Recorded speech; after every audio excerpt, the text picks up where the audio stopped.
कभी कभी चीज़ें आपके प्लान के मुताबिक नहीं चलती।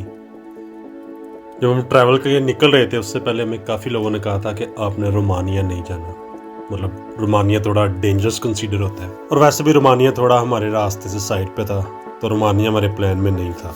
लेकिन प्लान ये था कि हम हंगरी से सर्बिया जाएंगे, एक रात सर्बिया में रुकेंगे और फिर आगे बुल्गारिया।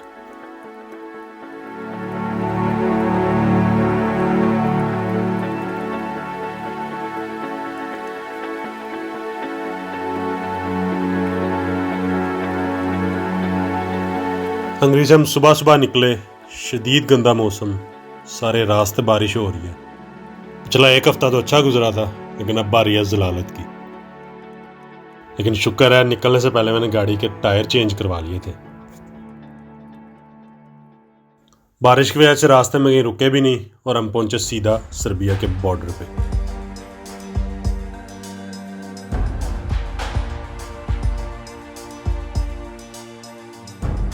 बॉर्डर पे पहुंचने के बाद एज यूजुअल हमने अपने पासपोर्ट दिए चेक करने के लिए। जब काउंटर पे इमिग्रेशन का बंदा बैठा था, शरीफ बंदा था, पासपोर्ट चेक करने के बाद खुद ही उठ के बाहर आ गया और हमें कहता है, सर्बिया जाना है बगैर वीजे के, चलो वापस, सर्बिया नहीं एंटर हो सकते। इस पॉइंट पे जाके मैं समझ लगी कि अगर आपके पास यूरोप का रेजिडेंस परमिट है तो आप सर्बिया में एंटर नहीं हो सकते। उसके लिए आपको या तो नेशनैलिटी चाहिए या फिर वीज़ा, और हम में से एक बंदे के पास नेशनैलिटी नहीं थी, तो अनफॉर्चुनेटली हमें सर्बिया में एंटर होने नहीं दिया गया। वैसे तो मैंने जानी को निकलने से पहले बताया था। आपका पासपोर्ट है ना? पता नहीं, बंदा बना है। मैं बता रहा हूँ आपको, बॉर्डर पे छोड़ के चले जाना। आपकी डील हुई थी, जहाँ तक आप मेरे साथ जा सके ठीक है। ओके चले फिर। लेकिन फिर जानी की शक्ल देख के सोचा कि यार चलो कुछ और सोचते हैं। काफ़ी सोच विचार के बाद जो हमें रास्ता मिला वो था थ्रू रोमानिया। इसके अलावा हमारे पास और कोई ऑप्शन नहीं बचा। We were little scared to be honest, लेकिन जाना तो था। और हमने प्लान किया कि रात होने से पहले पहले हम रोमानिया से निकल जाएंगे और कोशिश करेंगे हम अपने होटल में पहुंच जाएं, क्योंकि हमें अभी तक ये नहीं पता कि ये इलाका कितना सेफ है।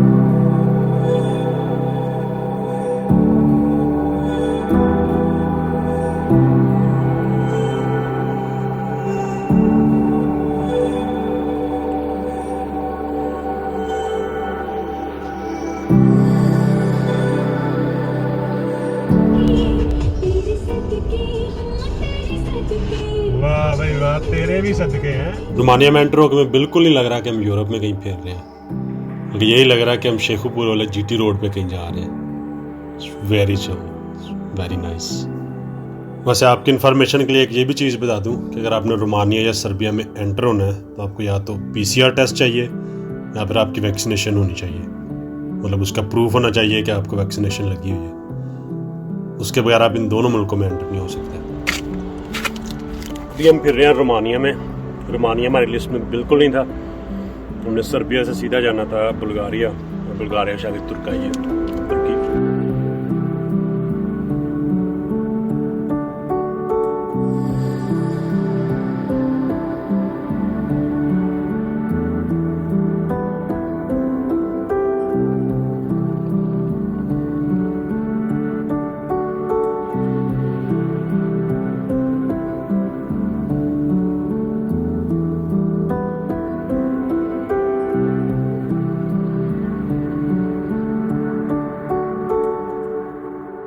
वैसे तो रोमानिया शेंजन में भी है, यूरोपियन यूनियन में भी है, लेकिन यूरोप से काफ़ी डिफरेंट लगता है।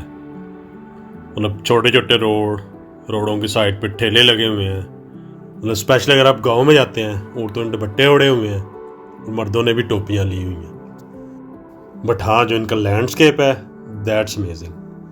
मतलब मैं ऑस्ट्रिया स्विट्ज़रलैंड से तो कंपेयर नहीं कर रहा, लेकिन बाकी यूरोप की निस्बत लैंडस्केप इनका काफ़ी प्यारा है। And I am really enjoying it, क्योंकि मुझे पहाड़ों से बहुत मोहब्बत है। मेरे लिए तो जस्ट अमेजिंग। काफ़ी ज़्यादा मुसाफत करने के बाद सोचा ज़रा पेट पूजा भी हो जाए, तो एक अच्छी सी लोकेशन पे एक अच्छा सा रेस्टोरेंट देख के हमने लगाई ब्रेक। तो पहले खाएंगे खाना, फिर कंटिन्यू करेंगे अपना सफ़र। फैंसी आज तो फैंसी वाला खाना, बड़े दिनों के बाद। बचपन से कहावत सुनते आए हैं ना, ऊंची दुकान फीके पकवान। एक तो महंगा रेस्टोरेंट था, खाना भी कुछ खास नहीं था। बाहर पानी नहीं है सारा, अच्छा ये वही दरिया है। वैसे रोमानिया ओवरऑल सस्ता है क्योंकि यहाँ की करेंसी वो यूरो से काफ़ी डाउन है। 1 यूरो का आपको 5 लोकल इनकी करेंसी मिलती है, विच इज़ गुड। अगर आप इस तरह की टूरिस्ट प्लेसेस पे रुकेंगे then food is very expensive.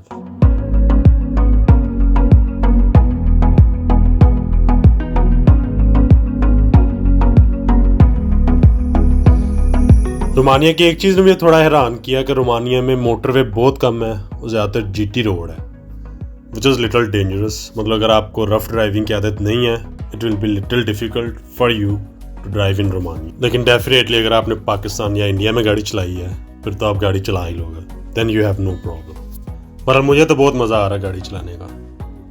Motorway पे गाड़ी चला के थक गया था। अब जीटी रोड पर ज़रा बार बार ब्रेकें लग रही हैं तो ज़रा नींद भी कम आएगी। तो गाड़ी चलाने से ज़्यादा मुझे चीखों का मज़ा आ रहा है। जो मेरे पीछे बैठे मुसाफिर हैं उनकी चीखें। ओए आराम से, क्या पागल तो नहीं है भाई? क्या हुआ? कुछ भी नहीं है। क्या कर रहा है यार? मतलब इतनी मुश्किल से आपके भाई को चांस मिला ज़रा रफ ड्राइविंग का। यहाँ कैमरास वगैरह भी कम है, कहीं कहीं पुलिस खड़ी है। लेकिन अच्छी चीज़ यहाँ पे ये है कि जब आगे पुलिस खड़ी हो तो जो गाड़ियाँ उधर से आ रही होती हैं वो आपको पहले ही सिग्नल दे देती हैं कि पुलिस खड़ी है, ज़रा काम डाउन हो जाए। Nice culture.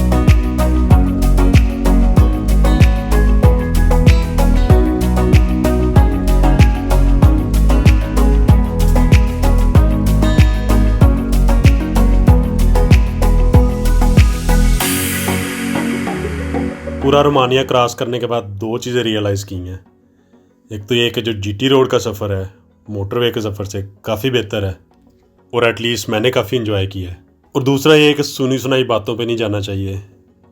मतलब रोमानिया से गुजरे हैं, मुझे तो बहुत पसंद आया है और किसी किस्म का कोई मसला ना पेश आया है ना हमने देखा है। और मेरे ख्याल से जो एक स्टीरियोटाइप बना हुआ है कि Romania is dangerous, it's all fine. वापस भी देखेंगे अगर टाइम हुआ तो यहाँ पे 1-2 दिन स्पेंड करके वापस जाएंगे। तो रोडों पे लाइट नहीं है, ऊपर से पहाड़ी इलाका और धुंध पड़ी हुई है। अल्लाह ही खैर करे। कहा था जल्दी तैयार हो जो, टाइम से निकले। मैं नहाना, मैं शेव करनी। आप कौन?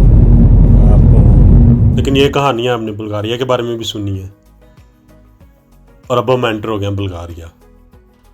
और हमारा जो आगे का रास्ता है वो सारा जंगल और पहाड़ों में है। तो आई होप कि सेफली हम अपने होटल में पहुंच जाएंगे।